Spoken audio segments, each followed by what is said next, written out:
세상에는 흔치 않은 희귀병을 앓아 힘든 삶을 살아가는 사람들이 있습니다. 이번 사연의 소녀는 얼굴에 털이 나는 희귀병을 앓고 있다고 하는데요. 그녀의 엄마는 얼굴에서 무수한 털이 자라나는 희귀병을 가진 딸의 치료를 위해 모든 방법을 다 찾아보았지만 결국 손쓸 방법을 찾지 못한 채 딸이 와보고 싶어한 한국으로 도망치듯 여행을 오게 되었다고 하는데요. 그런데 여행으로 온 한국에서 그녀와 딸은 전혀 예상치 못한 하나의 사건을 겪은 뒤 큰 충격을 받고 한국인들에게 너무나 고마워할 수밖에 없었다고 합니다. 과연 얼굴에서 털이 자라나는 딸과 그녀의 어머니는 한국에서 무슨 일을 겪었던 것일까요? 오늘은 벨기에 여성 에바님이 보내주신 감동적인 사연을 전해드립니다. 안녕하세요. 저는 벨기에에서 태어난 특이한 딸과 함께 인생을 살아가고 있는 벨기에 여성 에바라고 합니다.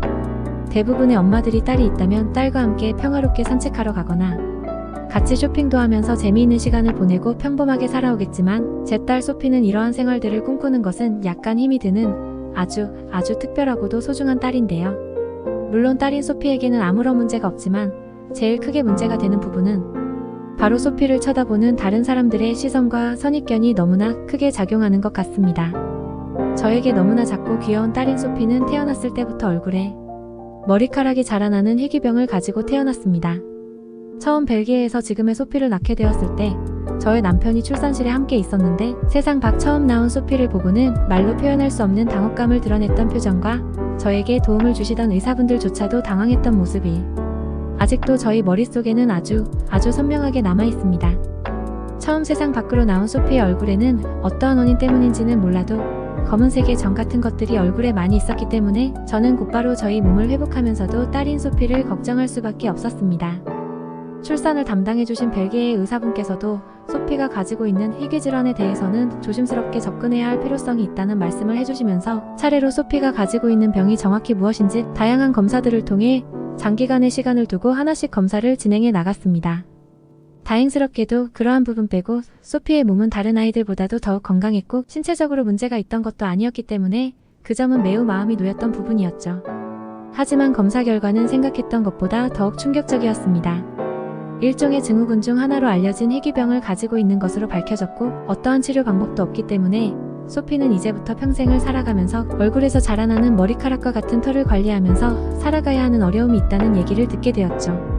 늑대인간 증후군이라고 불리는 소피의 병은 건강상에는 문제가 없었지만 소피를 바라보는 타인의 시선이 굉장히 좋지 않은 요소들이 많았기 때문에 저는 그 말을 듣는 순간 머리가 하얗게 되는 기분을 느끼면서 소피의 희귀병이 모두 제 탓인 것만 같아 삶을 살아나갈 의욕 자체가 생기지 않았습니다.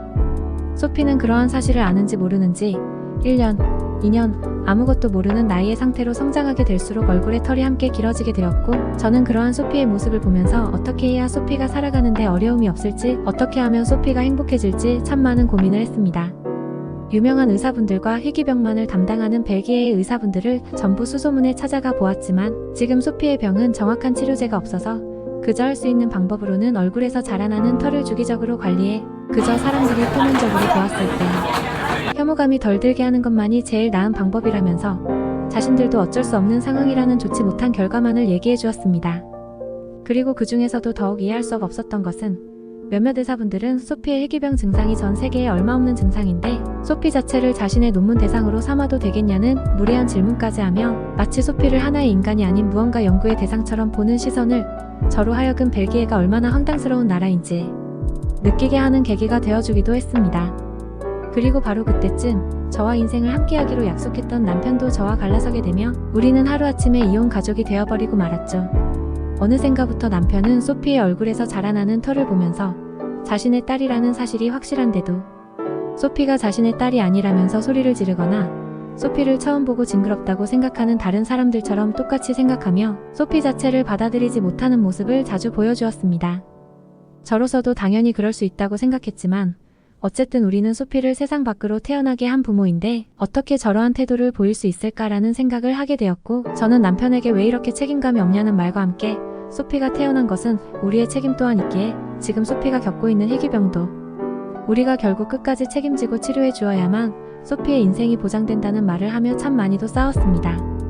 하지만 그럴 때마다 남편은 혼란스러운 모습을 보여주면서도 소피의 얼굴에 있는 머리카락과도 같은 털을 볼 때마다 의지가 흔들리는 듯한 모습을 보여주기도 했습니다. 어느샌가부터는 소피와 저와 함께 밖에 나가는 상황 자체를 피하는 것 같았고 집에 들어오지 않는 나날도 늘어만 가게 되었죠. 남편은 평범한 금융권 회사에 다니고 있었는데 소피가 어느 정도 성장할수록 집에 들어오는 날이 일주일에 2번 정도로 줄어들며 방황하는 태도를 보여주었습니다. 그리고 그때쯤 남편은 저와 소피가 아닌 다른 여자를 선택해 새로운 가정을 이미 다른 삶의 터전에서 꾸려나가고 있었죠. 소피와 저는 소피의 병을 치료하기 위해서 그리고 앞으로 어떻게 살아나갈지 하루 24시간이 부족하다 살아가고 있었는데 남편은 그저 소피가 자신의 딸이라는 것을 전혀 받아들이지 않으려는 모습만을 보이며 다른 여자에게 자신의 마음을 위로받고 있던 것이었습니다.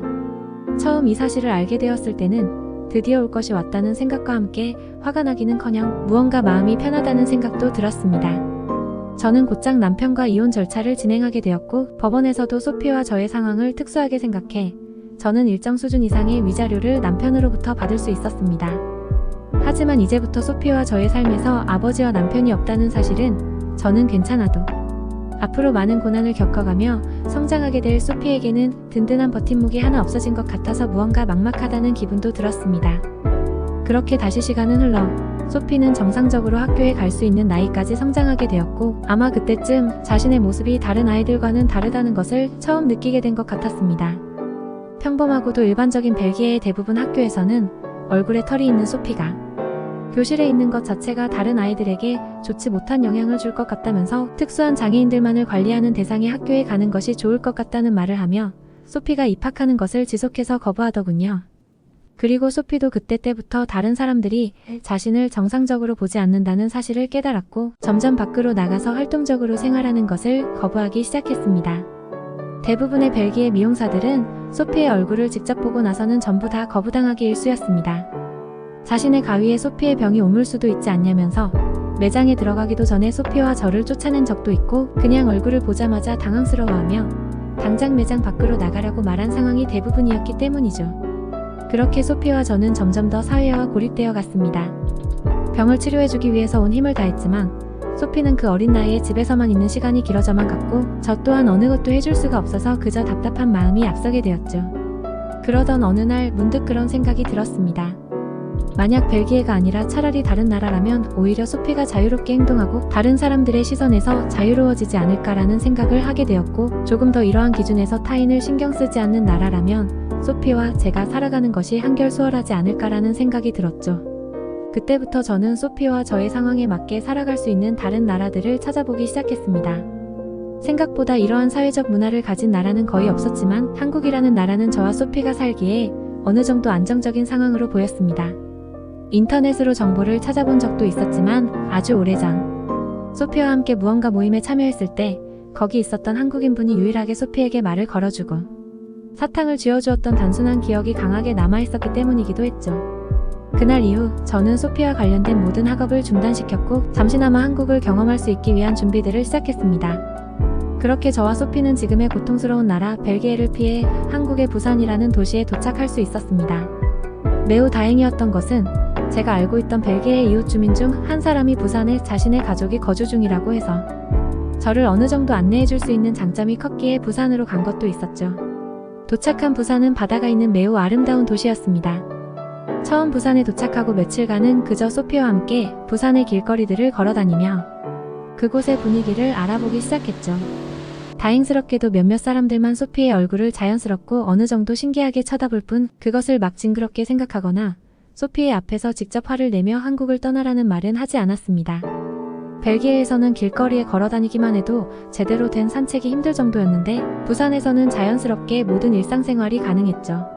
그런데 어느 날 저는 이러한 한국에서 계속 살아가야겠다는 큰 충격의 경험을 하게 되었습니다. 부산에서 소개받은 지인분 그리고 소피와 함께 부산 바닷가를 볼 수 있는 길거리에서 산책하던 중이었습니다.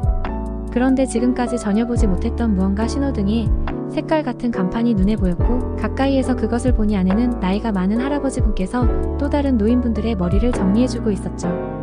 평소 제가 생각해오던 미용실의 모습이랑은 전혀 달라서 한국인 지인분에게 물어보았는데 그곳은 한국의 이발소라는 아주 특이하고도 남성적인 특별한 미용실이었습니다. 그런데 밖에서 그렇게 한참을 지켜보고 있었는데 안에 있던 주인분이 나와서 머리를 자를 거냐고 물어보시더군요.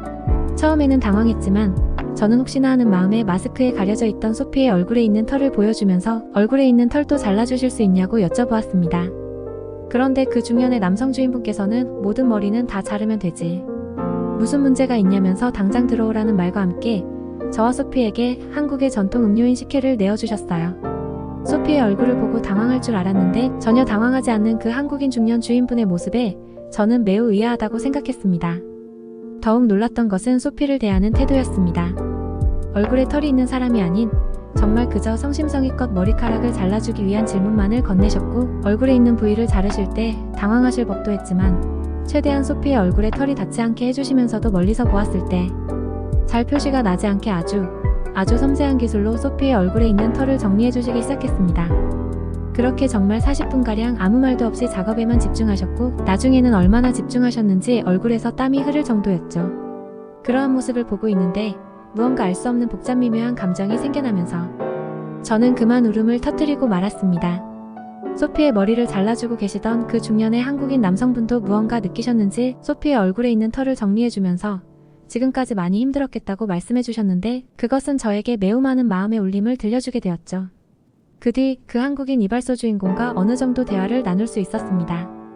그 중년의 주인공께서는 앞으로 소피의 얼굴에 있는 털을 정리할 때에는 꼭 이곳으로만 오라는 말과 함께 비용을 따로 받지는 않을 테니 다른 마음에 드는 미용실이 생기기 전까지는 자신의 이발소에 찾아오면 언제라도 편하게 얼굴에 있는 머리카락과도 같은 털을 잘라주고 관리해주겠다면서 아무런 부담을 가지지 말고 오라는 말만 반복해 주셨습니다. 저는 그러한 알 수 없는 배려와 호의에 이러한 모습이 한국인들과 한국이라는 나라의 모습이라고 느끼게 되었죠. 제일 좋았던 것은 소피도 그 이발소에서 얼굴에 머리카락을 정리한 날에는 다른 벨기에의 미용실과는 다르게 눈에 하나도 머리카락이 접촉되지 않는다면서 너무나 좋아했습니다. 그날 이후 저는 2주에 한 번씩은 그 따뜻한 한국의 이발소라는 곳에 들려서 소피의 얼굴에 있는 머리카락을 정리하기 시작 너무나 죄송스러운 마음의 비용을 결제해드리면서도 제가 직접 벨기에의 전통 음식을 요리해드리거나 한국에서 구매할 수 있는 선물들을 조금씩 나눠드리면서 그 작은 이발소에서 참 많은 행복한 감정을 느껴오게 되었죠. 그리고 저는 그때부터 소피와 함께 한국에서 꽤 오랜 시간을 살아오고 있습니다. 그리고 그 이발소에는 이제 머리카락을 정리하기 위한 시간이 아니라 저의 근황을 전달해드리고 그 이발소에 있는 멋있는 중년의 노인분과 같이 저녁 식사를 하며 대화를 하는 소중한 시간을 거의 매일 가지고 있죠.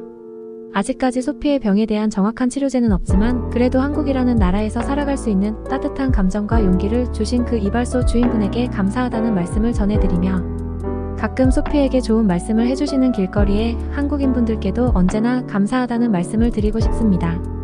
저는 앞으로도 계속 한국에서 살아가며 저와 소피가 받은 사랑을 한국인분들에게 돌려드리고 싶으니까요. 벨기에인의 사연 어떠셨나요? 마음 아프지만 한국인의 배려로 행복한 소식을 들으니 따뜻해집니다. 구독과 좋아요, 알림 설정은 다음 영상 제작에 큰 힘이 됩니다. 시청해주셔서 감사합니다. 나이먹고였습니다.